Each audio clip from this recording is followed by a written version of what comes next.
Doctor Mohan Yadav पहुंच चुके हैं और ये तस्वीरें हम आपको दिखा रहे हैं और संबोधित करने वाले हैं। माता की, भारत माता की, प्रभु रामचंद्र जी महाराज की, गोपाल कृष्ण भगवान की।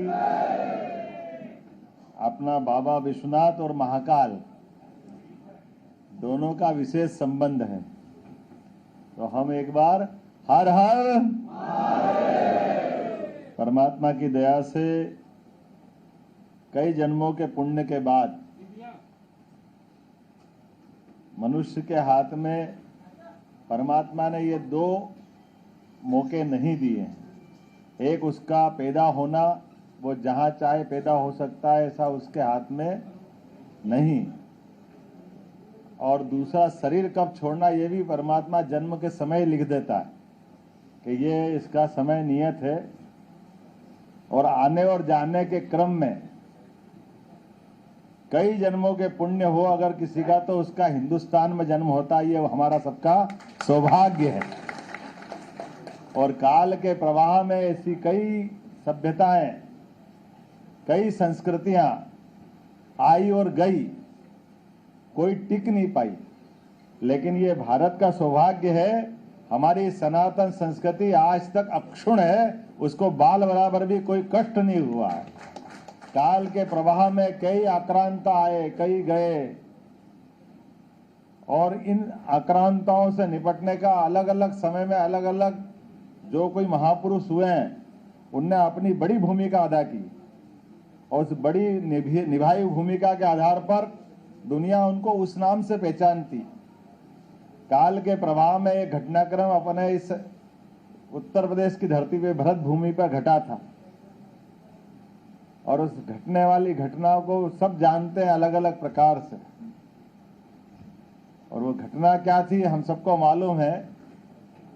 कोई भविष्यवाणी हुई कि कोई ऐसा बालक आएगा जो कंस की सत्ता को चुनौती देगा, जो सत्ता में बैठ जाता, राजनीति में बैठ जाता, राजनीतिक ताकत हासिल कर लेता है।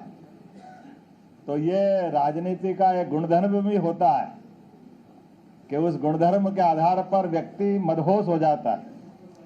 ताकत के भरोसे से सदुपयोग करने के बजाय उसकी दिशा भटकती, और भटकती दिशा हमेशा मदहोश आदमी को अंदर से भयभीत कर देती है।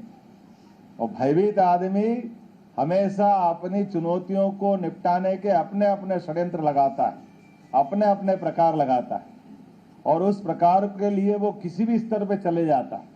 उसको एहसास ही नहीं होता कि वो कर क्या रहा है, उसके करने का इतिहास में उसको किस नाते से जाना जाएगा। हम सब जानते हैं भगवान कृष्ण के जीवन काल को, क्योंकि हम जहाँ बात कर रहे हैं, आज मैं आया था उत्तर प्रदेश के दौरे पे।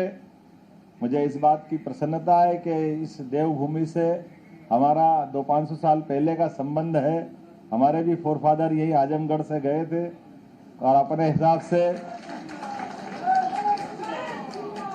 काल के प्रवाह में हम सब जानते, ययाति के पुत्र यदु से जुड़ने वाले यादव अपने पिता के कष्ट में भी हाथ बढ़ा के उस समय भी मदद करते दिखाई दिए थे, और आज भी कष्टों का निवारण करना भी जानते और अपनी पहचान बनाना भी जानते हैं। मुझे इस बात का सौभाग्य, और आप सबको भी इस बात के लिए बधाई देना चाहूंगा कि जो जहां है, जहां से जैसे चलता है।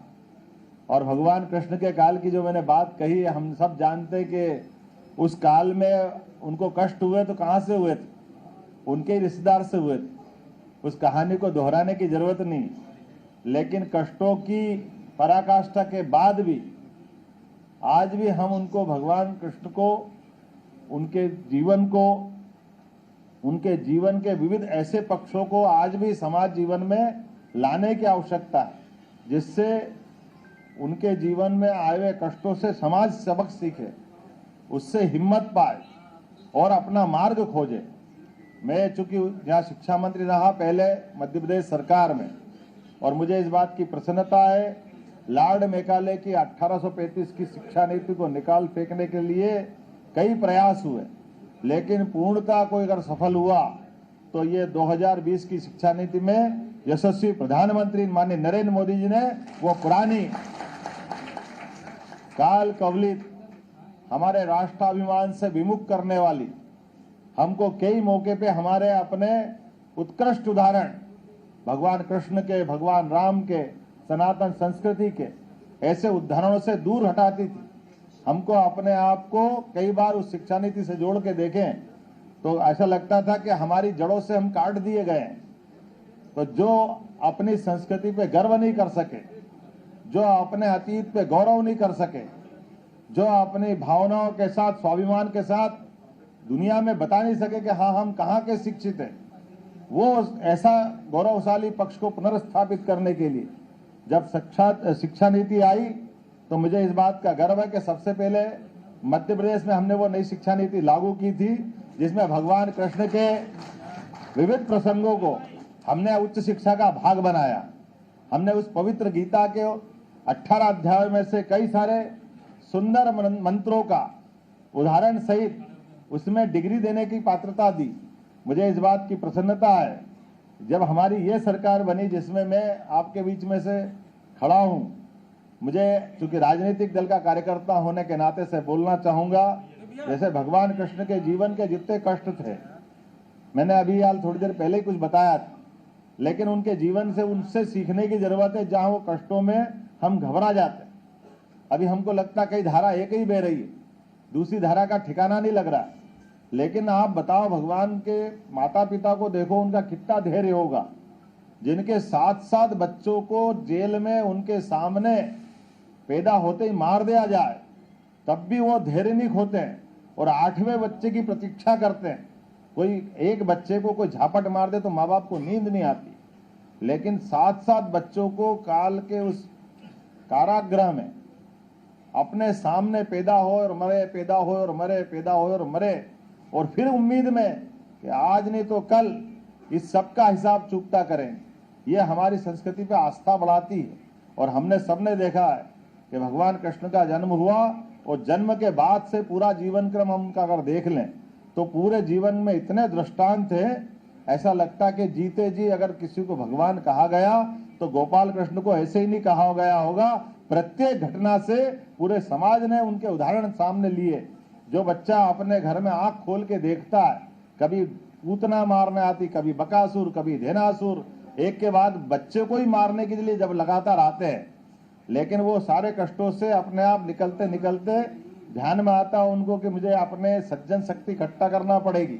और हमने सबने देखा कि वो गोपाल बाल लीला करते करते जो उनने अपने भगवान ने गोकुल वृंदावन में जो बाल मंडली बनाई, लोग उसको रासलीला कहते हैं, मैं तो कहता हूँ एक तरह से बाल सेना खड़ी करी थी। और बाल सेना का कॉन्फिडेंस लाने के लिए कठिन से कठिन परिस्थिति में भी मुस्कुरा करके, कालिया नाग के ऊपर नाच करके संसार में जो दिखा दिया कि हमारे लिए कठिनाइयां तो आएगी लेकिन इसमें मुस्कुराना सीखना पड़ेगा। और उससे आगे बढ़ करके समाज शक्ति इकट्ठी होती है तो इंद्र से टकराने का भी साहस उत्पन्न होता है। हमने सबने देखा गोवर्धन पर्वत जब उठाया तो सबके सामने दुनिया में उदाहरण बना है। इंद्र जैसी महाशक्ति से टकरा करके भी भगवान कृष्ण ने जो संदेश दिया वो हम सबको सीखने लायक। और कंस को मारने के बाद तो वो पराक्रम तो इतना बड़ा था, उस पराक्रम से बढ़ के कोई क्या घटना होगी, लेकिन ऐसे पराक्रम में भी भगवान कृष्ण ने संदेश दिया कि हमको अपने जिस कारण से जो अन्याय होता है, कठिनाइयां होती, उससे लड़ने की डरने की जरूरत नहीं। और मुझे इस बात की प्रसन्नता है ऐसे कई प्रसंगों को, उसके बाद भी जो महत्व की बात है कि इतने बड़े कंस को धराशायी करने के बाद भी हमारे समाज ने उस समय कितना अच्छा निर्णय लिया होगा। कभी कल्पना करो भगवान अगर उज्जैन नहीं जाते, सांदीपनी आश्रम नहीं जाते, तो उनका ये गीता का अमृत वचन कहां से आता? 18 पुराण, 4 वेद, सारे उपनिषद, 64 कला, 14 विद्या कहां से सीखते? और जो जो चीज सीखा है जीवन में भगवान ने समय आने पे सबका उपयोग करके बताया। सारे घटनाक्रम बात के देख लो, जो जो चीज सीखी है और अपने आप पे भरोसा किया। केवल सरकार भरोसे काम न तब चला न आज चला। मुझे इस बात की प्रसन्नता है, ऐसे कई सारे प्रसंग अपने धार्मिक ग्रंथों में भरे पड़े हैं, वो सब हम पढ़ेंगे अपनी जगह, लेकिन लोकतंत्र में प्रत्येक अध्याय भगवान कृष्ण का हमको जीवन में सच्चाई के लिए संघर्ष करना सिखाता है। जो उनने कहा कि जो मेरे साथ आता है वो धर्म के मार्ग पे चलता है। तो वास्तव में आज के समय में हमने सबने देखा बदलते दौर का समय है, और बदलते दौर के समय में जब अयोध्या में भगवान राम मुस्कुरा रहे हैं, उनकी प्राण प्रतिष्ठा हो गई, तो स्वाभाविक रूप से हम मथुरा की तरफ क्यों नहीं देखेंगे? मथुरा की तरफ तो देखना ही पड़ेगा। बोले गोपाल कृष्ण भगवान की। अरे मथुरा की तरफ जिनको देखने की और ये मथुरा का आनंद दिलाने की जवाबदारी थी, उनने क्या किया? वो समाज के सामने और तो और जो अवरोध बन रहे हैं उनके साथ मित्रता के साथ सरकार चलाने का अनुभव उनका रहा है। कितना दुर्भाग्य की बात है। कभी तो बोल देते भाई हमारी नहीं माने, आप तो साथ में बैठते थे, आप तो कह ही सकते थे कि भैया जो करो करो, कम से कम मथुरा तो मुक्त करो। हम इतना बड़ा ये समाज लेके चलते तो हमारे आराध्य को तो हम नमस्कार कर ले, उनको तो प्रणाम कर ले। भगवान राम के मामले में जो कष्ट हुआ वो तो सबके सामने है, लेकिन अभी भी मौका है, अभी भी तो बोल दो। अभी क्या देर हो गई? अभी भी कोई आ सकता कि नहीं आ सकता है? अगर आएंगे तो अपन मटकी फोड़ने चलेंगे कि नहीं चलेंगे अगर मौका मिल जाएगा तो?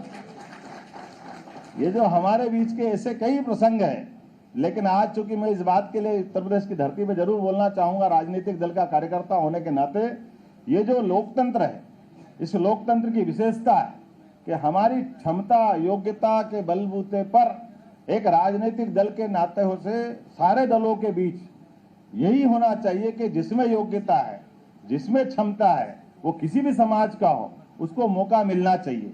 इसीलिए तो क्रांतिकारियों ने देश को आजाद कराने के लिए अपने प्राण का उत्सर्ग किया। चंद्रशेखर आजाद से लेकर भगत सिंह तक सबने अपने प्राणों का बलिदान क्यों किया? क्योंकि देश की स्वतंत्रता चाहिए थी। और देश की स्वतंत्रता और राज सत्ता में फर्क क्या है? राज सत्ता में यही फर्क था कि जो पिताजी के बाद बेटा, बेटे के बाद उसका वंश, केवल वो सत्ता चलाते थे। फिर लोकतंत्र का क्या मतलब है? लोकतंत्र का मतलब ही ये है कि हाँ, हम में योग्यता है, हम आगे बढ़ेंगे, हमारे से बढ़िया किसी की योग्यता तो वो आगे बढ़ेगा। वो किसी जाति समाज का हो सकता है, वो कोई भी हो सकता है। और मुझे इस बात के लिए प्रसन्नता है, यशस्वी प्रधानमंत्री ने अपने खुद के बलबूते पर भारतीय जनता पार्टी के साथ खड़े होकर के दुनिया में सबसे बड़े लोकतंत्र का जीवंत रूप दुनिया के सामने प्रकट करके दिखाया कि हाँ, ये लोकतंत्र एक चाय बेचने वाले परिवार को भी देश के सबसे बड़े पद तक पहुंचाता है। और मुझे इसी बात की प्रसन्नता है, मैं भी खेती किसानी वाला परिवार का एक सामान्य व्यक्ति हूं, जिनके घर में से कभी कोई राजनीति में रहा ही नहीं, ना पिताजी ना भाई, कोई नहीं। लेकिन पार्टी और तो और मुझे इस बात का लोकतंत्र पे और गर्व है। आप तो बड़ी बड़ी आबादी वाले लोग, आपका तो बड़ा क्षेत्र है। हमारी जो कॉन्स्टिट्यूंसी है, उस कॉन्स्टिट्यूंसी में तो हम 500 भी नहीं है, लेकिन उसके बावजूद 2,80,000 में से भारतीय जनता पार्टी गर्व से मौका देती है और आपका भाई आपके सामने निकल करके आता है। ये हमारी पार्टी की विशेषता है। जो कहती है वो ऐसे खाली नहीं बोलती है। इसलिए मौका पड़ता है तो कभी शिक्षा मंत्री, कभी पर्यटन विकास निगम का अध्यक्ष, कभी उज्जैन विकास प्राधिकरण का अध्यक्ष, और अब की बार तो जब विधायक दल की बैठक हो रही थी, जैसे आप लोग बैठे, में तो आखिरी पंक्ति में ही बैठा था, और मैं जिसके साथ बैठा था 1-1.5 घंटे से वो दोनों विधायक आज तक झगड़ा करते हैं मेरे से कि तुम इतनी देर से बैठे, तुमने बताया नहीं कि तुम मुख्यमंत्री बनने वाले हो। मैंने कहा तुमको कैसे बताऊं, मेरे को ही नहीं मालूम कि मैं कहां बनने वाला हूं। ये हमारी पार्टी की विशेषता है, ये हमारी पार्टी की विशेषता है कि लोकतंत्र के अंदर सभी लोगों को, जिसके घर का कोई राजनीतिक एक तरह से पहचान न हो, उसके बाद भी उसको मौका देती। ये हमारी पार्टी, इस पार्टी के आधार पर मुझे इस पार्टी की विचारधारा पे गर्व है। और ये केवल अपनी पार्टी चलाने के लिए नहीं, ये समूचे लोकतंत्र के लिए गौरव की बात कि जिसमें योग्यता होगी वैसे सारे के सारे लोग जहां मौका पाते हैं। और ऐसे लोगों के लिए स्वाभाविक रूप से मैं अगर आया हूं तो ये लक्ष्मण की नगरी है, लखनऊ, भगवान राम के अनुज की नगरी, लक्ष्मणवती भी इसका नाम है। और माता गोमती के किनारे बसा हुआ ये नगर मुझे इस बात के लिए प्रेरित करता है। मैं पवित्र क्षिप्रा जी के किनारे से आता हूँ। मां नर्मदा हमारी जीवन प्रदायिनी है। और हर हर महादेव के जब नारे लगाते हैं तो 5000 साल पुराना सूरसेन यादव का नगर भी याद आता, उज्जैन, जिसके माध्यम से दुनिया हमको एक अलग रूप से देखती है। और मैं उम्मीद करता हूं और आप और हम सब मिलेंगे तो निश्चित रूप से लोकतंत्र में हम अपने इस लोकतंत्र की भी जय जयकार करेंगे। और जितनी टैलेंटेड लोग हैं ये अपने साथ खड़े करके, क्योंकि ये बात तो सही है कि हम में से अधिकांश लोग ऐसे वंश से तो है नहीं कि उनके पिताजी कोई बड़े मुख्यमंत्री होंगे। मैं समझता हूं कि कमोबेश सभी लोग हमारे जैसे ही होंगे कि नहीं होंगे। तो हर एक को मौका मिलना चाहिए कि नहीं मिलना चाहिए। तो आज जहां खड़े हैं, मुझे आज मिला कल तुमको मिल सकता, यही तो पार्टी है भाजपा। इसी भाव से हमको चलने की जरूरत। और मंत्री मुख्यमंत्री जरूरी नहीं, राष्ट्रवादी भाव को लेकर चलते हुए जीवन में प्रत्येक क्षण का उपयोग समाज के कमजोर से कमजोर व्यक्ति के लिए हम कुछ समय दे सके, वो अधिकार संपन्न बनाने वाली कोई पार्टी है, वो एकमात्र पार्टी भारतीय जनता पार्टी है जो पंडित दीनदयाल उपाध्याय जी के उस सिद्धांत को फॉलो करती है, जिसके भरोसे से सनातन संस्कृति का वो हमारा पवित्र उद्देश्य, जिसको लोग कल्याण की भावना के आधार पर जानते हैं, जिसको अलग अलग प्रकार से जाना जाता है। लेकिन मुझे इस बात की प्रसन्नता है कि जिस भी भाव से देखा जाए, लेकिन वो अंतिम से अंतिम गरीब से गरीब व्यक्ति के जीवन में बदलाव लाने वाली, ताकत देने वाली पार्टी है। और यही लोकतंत्र की आखिरी इच्छा होती है। मेरी अपनी ओर से भाजपा के सभी पदाधिकारियों का, माननीय डिप्टी सीएम ब्रजेश पाठक जी, आपका विशेष स्नेह और आभार मानता हूं। माननीय गिरीश यादव जी मेरे बहुत प्रिय मित्र हैं। गिरीश जी मुस्कुराते ही रहते हैं और आनंद लेते रहते हैं। इनके चुनाव का परिदृश्य देखता हूं तो थोड़ा कठिन लगता है, लेकिन आप अपने बलबूते पर, जैसे मैंने कहा कि अपनी क्षमता योग्यता से आप जीतते आते हैं, दोनों के लिए बधाई।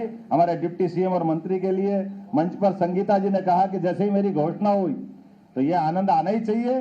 तो हमारे लिए तो परमात्मा की दया, संगीता जी ने राज्यसभा में दहाड़ करके अपनी बात कही तो आपने कहा 45 लाख लोगों ने लाइक किया, देखा है, बड़ी बात है एक तरह से। इसी प्रकार से यहाँ मंच पर बैठे सुभाष यादव जी, जब मैं आजमगढ़ आया था तो आजमगढ़ में किसी ने चिमटी खोड़ी तो इनने कहा तुमने चिमटी तो खोड़ी है, हिसाब में पूरा चुकता करूंगा। तो पूरे प्रदेश में हिसाब चुकता करा हमारा सुभाष यादव जी ने। संतोष सिंह जी हमारे प्रदेश के उपाध्यक्ष हैं, मैं उनका भी एक तरह से अपने मध्य प्रदेश की धरती से यहाँ आकर के अभिनंदन करता हूँ।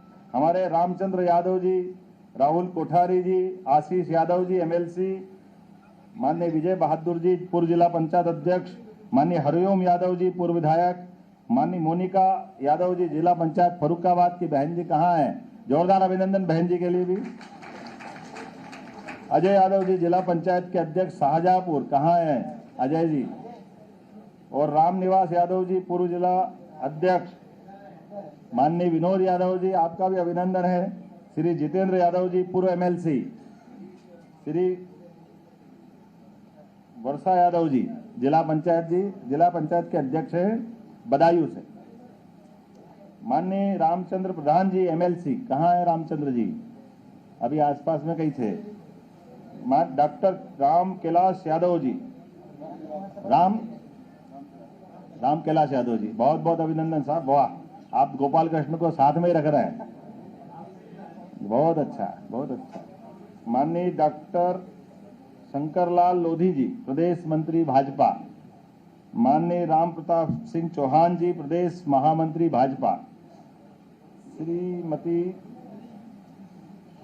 शशि जी पूर्व ब्लॉक अध्यक्ष अलीगढ़ ब्रज प्रदेश, और जिनके नाम नहीं ले पा रहा हूँ ऐसे सारे आप सबको प्रणाम करता हूँ और आपको निमंत्रण देता हूँ। बाबा महाकाल की नगरी में आइए, मध्य प्रदेश में आइए और हम सब मिलकर के भारत माता की सेवा करते करते अपने अपने राजनीतिक दल के नाते से अपने उत्तरदायित्व का पालन भी करेंगे और साथ ही साथ जो हमारे लोक कल्याण का संकल्प है उसको पूरा करेंगे।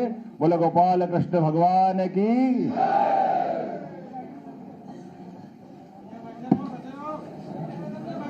एक बार कैलाश यादव जी और मनोज यादव जी, बलबीर यादव जी ब्लॉक प्रमुख हैं और राम मिलन यादव जी, शिशिर यादव जी, आप लोग जरा स्वागत करेंगे 1 मिनट के लिए, मोमेंटो लेकर के आए हैं, कृपया एक बार। हाँ